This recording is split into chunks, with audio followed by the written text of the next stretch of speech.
Okay, so the rebellion heats up. Absalom has two counselors, Ahithophel, sharp and deadly, and Hushai, David's planned ally.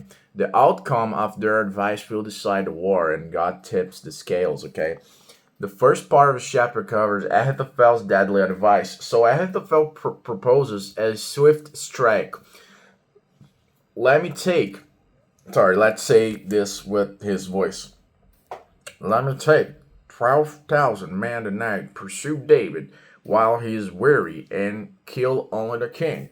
He plans to spare everyone else, so the people will return peacefully. Absalom and the elders approve. Ahithophel's plan is military brilliant, quick, decisive, minimal bloodshed, okay? The second part of the chapter covers Hushai's counter advice. Absalom also asks Hushai, which is David's spy, right?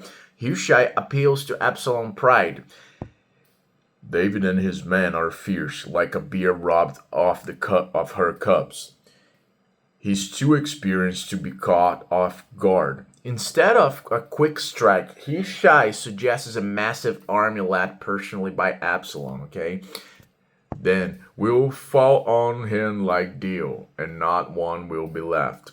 Absalom and the elders prefer Hushai's plan. Verse 14 explains why. For the Lord had determined to frustrate good advice of Ahithophel in order to bring disaster on Absalom. Okay? The third part of this chapter covers Hushai warns David. Hushai sends word to the priests Zadok and Abiathar, who got the message to David through runners Jonathan and Ahimaaz. Right? they are spot. But a woman hides then in a wheel until it's safe. The message: don't spend the night at the fords. Cross the Jordan immediately. David and all his people crossed the Jordan before dawn. God uses ordinary people, even a woman hiding spies, to protect his plan, right? So the fourth part of the chapter covers Ahithophel's suicide. When Ahithophel sees his advice is rejected, he knows the rebellion is doomed. He goes home, puts his affairs in order, and hangs himself. Yeah. Like Judas later, Ahithophel betrays God's anointed and ends in despair.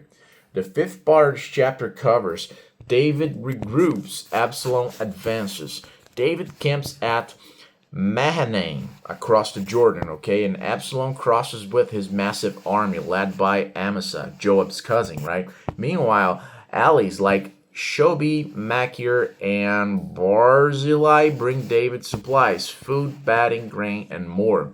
Even in exile, God raises up unexpected supporters to sustain David.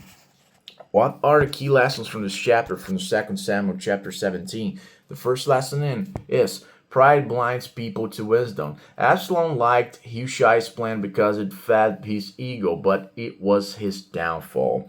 Second lesson, God's sovereignty rules over human strategy. Ahithophel's advice was smarter, but God frustrated to fulfill his plan.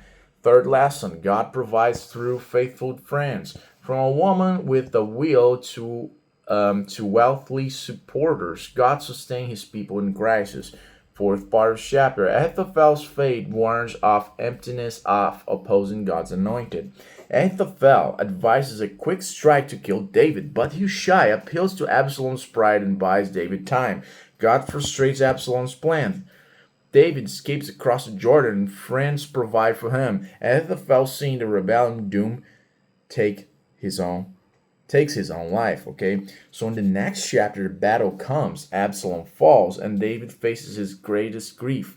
Shall we continue? We could continue. You just need to watch the next video, okay? Don't forget to hit the like button and subscribe to this channel.